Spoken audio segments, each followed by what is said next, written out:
Hello, I'm Sara Santosh and welcome to Southall TV News Roundup.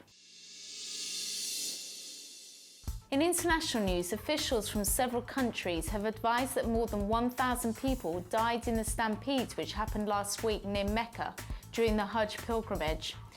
It was reported that 1,000 bodies of the victims have been taken to the morgues in the nearby city of Jeddah. Initially, the death toll was thought to be 769, as quoted by the Saudi officials. Several countries have criticised the way that the Saudi authorities have handled the events after the accident. Iran lost 228 people in the incident and is holding the Saudi authorities liable. The crash happened as two large groups of pilgrims positioned themselves at right angles as they took part in the traditional stone throwing at the pillars. It is believed that Satan tempted the prophet Abraham at the site.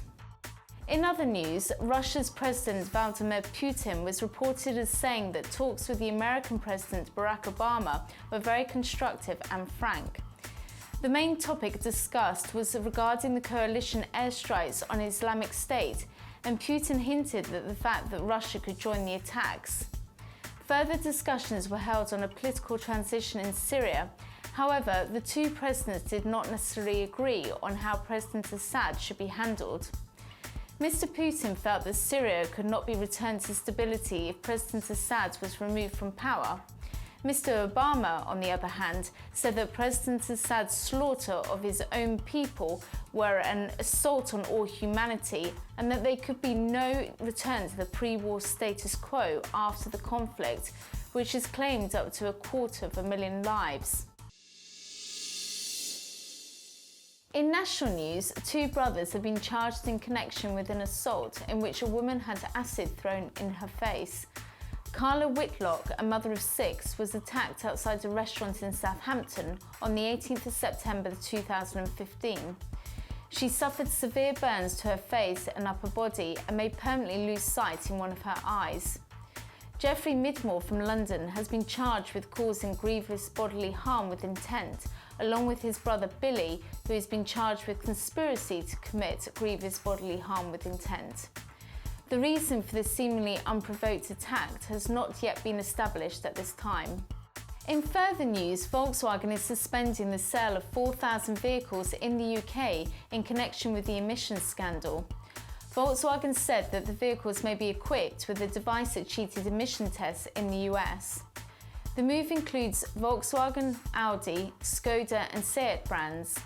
It is a temporary measure which will involve the cars being returned to sale once they have been checked and fixed. The cars affected represent 3% of Volkswagen stock in the UK. In local news, local young people have the opportunity to help choose issues that will be debated by the UK Youth Parliament in the House of Commons in November. Make Your Mark has been organised by UK Youth Parliament, which is a national organisation that gives young people the chance to make their voices heard by central and local government. Last year, 14,600 people took part in the ballot.